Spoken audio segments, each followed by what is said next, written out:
Après avoir parlé des processus de l'emprise, nous allons nous intéresser dans cet entretien et le suivant aux deux types de protagonistes, les victimes et les manipulateurs, ou comme je vais les appeler, les imposteurs. À la fin de cet entretien, vous comprendrez mieux dans quel contexte arrive la victime, car nous allons parler de la structure qui accueille en réalité, et qui est un ensemble complexe. Donc tout commence par nommer correctement les différents protagonistes. Dans le cadre des relations d'emprise, on a tendance à voir des pervers narcissiques un peu partout, et ça permet pas mal d'évacuer un peu de l'humanité qui se cache derrière le bourreau ou le manipulateur. Et il est possible aussi que ces personnes soient simplement borderline, ce qui est déjà lourd de conséquences éventuellement, mais nous allons tenter de poser d'autres mots, parce que je vous assure, j'ai déjà été dans des groupements dans lesquels il y avait un processus d'emprise, mais je n'ai jamais eu affaire à des pervers narcissiques, très sincèrement. Alors bien entendu, on pourrait aussi parler de personnes malfaisantes, d'usurpateurs, et bien entendu, ces personnes, de toute façon, ont un problème de narcissisme. La grande différence entre les victimes et les manipulateurs, c'est que les victimes sont prêtes à se mettre au service d'une cause, d'un idéal, alors que les imposteurs n'ont pas du tout l'intention de servir autre chose que leur ambition, leur désir de briller dans les yeux des autres. L'idéal, la cause, n'est qu'un prétexte, un moyen. Alors que pour la victime, l'idéal est au-dessus, c'est une fin en soi. Et là, c'est la grande différence. Tout se passe donc aussi dès le premier jour également pour les imposteurs, puisqu'ils sont là non pas pour le but d'un groupe, ils sont là pour se mettre en valeur. Et c'est pourquoi je préfère les appeler imposteurs. Ils font semblant, ils jouent un rôle. Et parfois de bonne foi, c'est-à-dire parfois ils ont conscience de leur insuffisance, ils cherchent à la masquer, et en décrivant les choses ainsi, on peut mieux se rapprocher de la réalité humaine en fait. Donc intéressons-nous à ces personnalités. Bon, ces imposteurs peuvent être des individus isolés, ils peuvent aussi être des groupes de personnes. Ça peut recouvrir par exemple un couple, une fratrie, des amis intimes, etc. Vous voyez, pour ça, j'ai toujours dit, le leader, c'est pas forcément un gourou isolé, ça peut aussi être un groupe de personnes.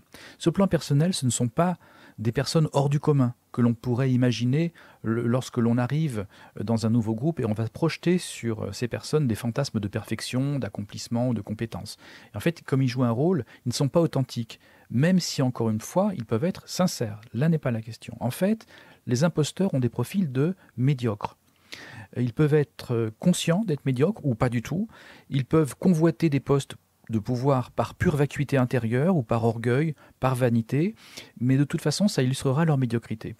Ce sont des personnes éventuellement sympathiques, et c'est peut-être pour cela que l'on peut leur laisser un rôle de petit chef au départ, par exemple. Et ce rôle de petit chef leur convient parfaitement, parce qu'en occupant la fonction ou le statut où elles peuvent bénéficier d'un regard admiratif, de leur point de vue, elles sont parvenues, elles sont accomplies. Ça y est, la quête est finie. Ces personnes, dans le domaine, le groupe ou la discipline où elles se trouvent, n'ont aucune envergure personnelle. Elles dépendent entièrement du regard des autres. Et pour elles, il n'y a que ça qui compte. Le regard des autres est synonyme d'accomplissement. Elles fonctionnent à vide, sans profondeur, si vous voulez. Et dans ce vide intérieur, il va falloir combler comme on peut. Et toutes les faiblesses vont s'accentuer avec l'exercice du pouvoir. C'est-à-dire, l'imposture ne doit pas être vue des autres. C'est ça l'idée. De là, la nécessité d'une mascarade qui va aller en s'amplifiant plus le poste de petit chef va grandir. C'est ce que j'appellerais du délire dans quelques instants.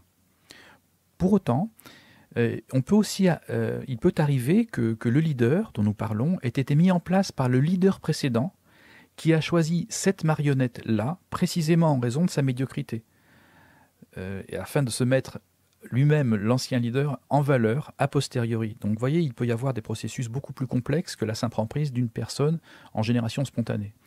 Dans ce contexte-là, l'imposteur peut aussi avoir été mystifié lui-même et il doit se dépêtrer avec la situation.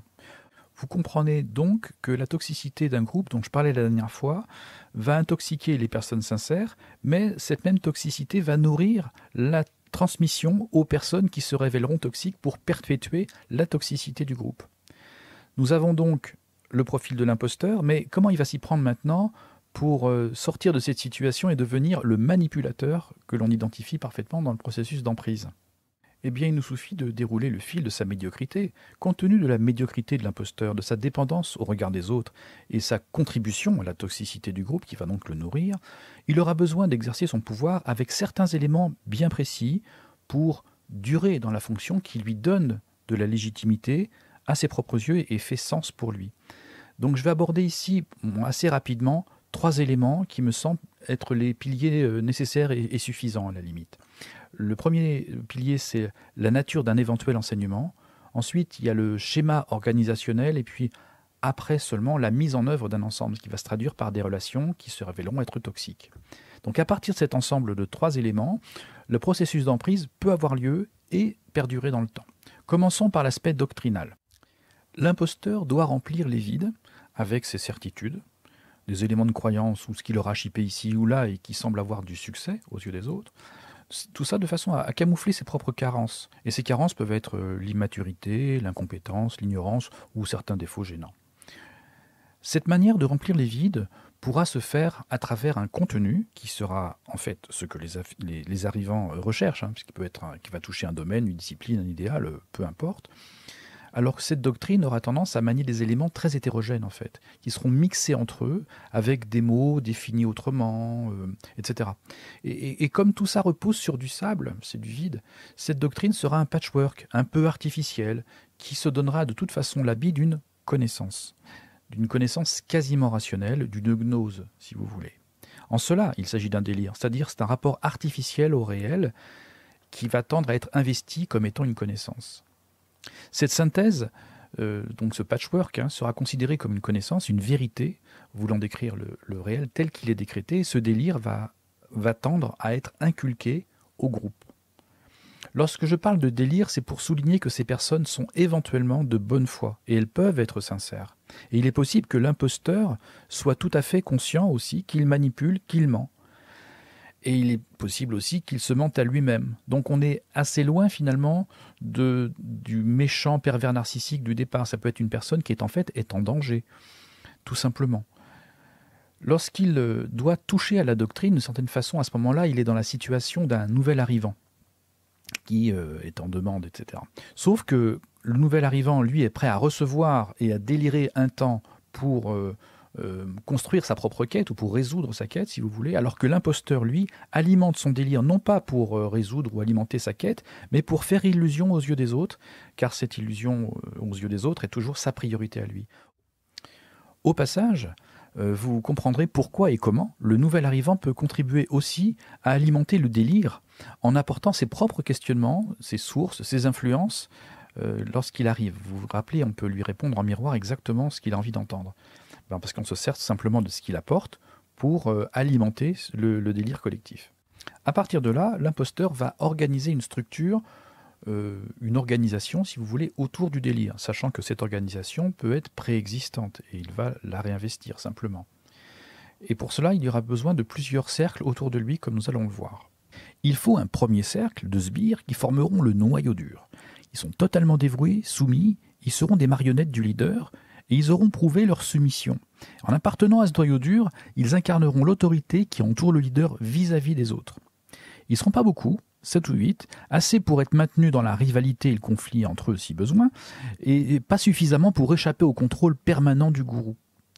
Et ce dernier, le gourou, maintiendra une confusion volontaire tant sur la structure que sur la doctrine, que sur le rôle des uns et des autres, en faisant mine d'être d'accord avec le dernier qui parle, mais en naviguant totalement à vue. Gardons à l'esprit que l'imposteur n'a pas de colonne vertébrale. Donc il va se servir de ce noyau dur pour faire illusion auprès de tout le monde, et y compris vis-à-vis de lui-même. Il n'a à sa disposition que de la stratégie et éventuellement un peu de malice, si bien que ce noyau dur est en réalité un nid de vipères, et ils vont se battre tous pour garder leur place auprès de l'imposteur. Au-delà de ce noyau dur, il y a un deuxième cercle, un peu plus large, de personnes qui seront des variables d'ajustement, des soupapes qu'on peut changer à tout moment. Et ce deuxième cercle va prouver sa loyauté en acceptant de subir des rituels de soumission symboliques pour prouver qu'ils méritent leur place dans la structure. Donc d'un côté, ce seront eux qui pourront se moquer ou exclure les autres dont on pourra avoir peur, le troisième cercle dont on va parler, mais c'est aussi à eux qu'on pourra, depuis le premier cercle, poser des éléments de soupçon, comme quoi ils seraient des infiltrés d'un système différent ou du méchant monde. On pourra dire d'eux qu'ils sont mous, tièdes, etc. Un petit peu comme on se retrouve dans une arène de gladiateurs en fait. Et ils se soutiendront entre eux, ou s'entretueront, bien sûr c'est symbolique, afin d'obtenir finalement le pouce en l'air du leader. C'est la rencontre informelle dont je parlais la dernière fois. À propos de pouces en l'air, tiens, pensez à liker cette vidéo et à la partager si elle vous plaît, et il est possible qu'elle soit utile à d'autres personnes autour de vous, donc pensez-y.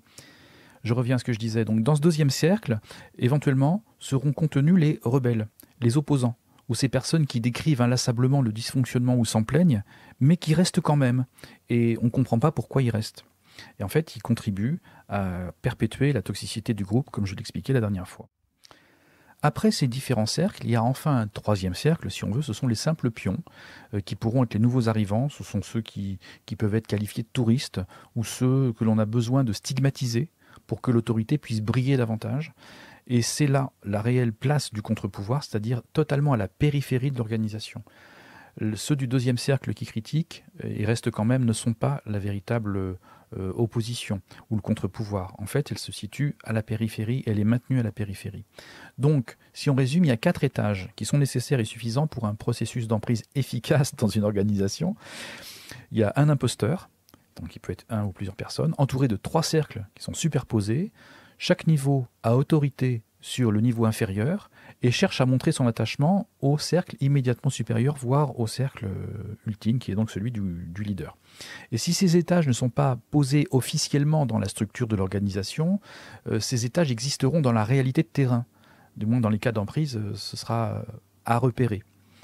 Chaque membre d'un cercle sera opposable aux personnes du même cercle. C'est ça qui est important à retenir. Et ces différents cercles seront composés de personnes toutes manipulables par le cercle immédiatement supérieur, parce que ce sera structurellement organisé pour ça.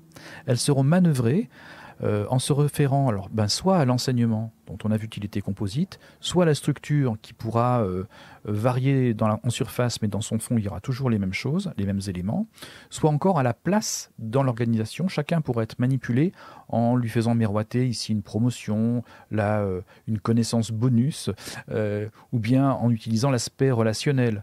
Les choses forment en fait une vaste dynamique. Et c'est ce que je cherche à faire comprendre, c'est qu'il y a toujours une dynamique relationnelle en jeu. Et c'est là qu'on arrive justement à cette notion de relations toxiques qui peuvent s'infiltrer et se superposer d'une part à la doctrine et d'autre part à la structure. Les relations toxiques ne sont pas isolées de tout le reste. Donc, comme vous le voyez, les manifestations de l'emprise que subira la personne seront différentes selon sa place dans le schéma organisationnel. Voilà, je voulais souligner que le contexte qui accueille le nouveau venu est déjà en cours de fonctionnement, enfin de dysfonctionnement. Une emprise est rarement un fait isolé qui arrive subitement sur une pauvre victime de la vie, etc. Il y a en fait une véritable expertise, une antériorité dans la manipulation, et c'est la seule authentique compétence des imposteurs dans ce contexte. Avec l'arrivée du nouveau, il y a juste une perpétuation de l'imposture. Donc nous avons parlé de la personnalité des imposteurs, des 3 éléments nécessaires à une emprise, l'enseignement, la structure et les relations. Vous pouvez mieux comprendre maintenant dans quel contexte arrive la victime, et d'ailleurs c'est de cette victime dont nous parlerons la prochaine fois. À bientôt. Allez, salut.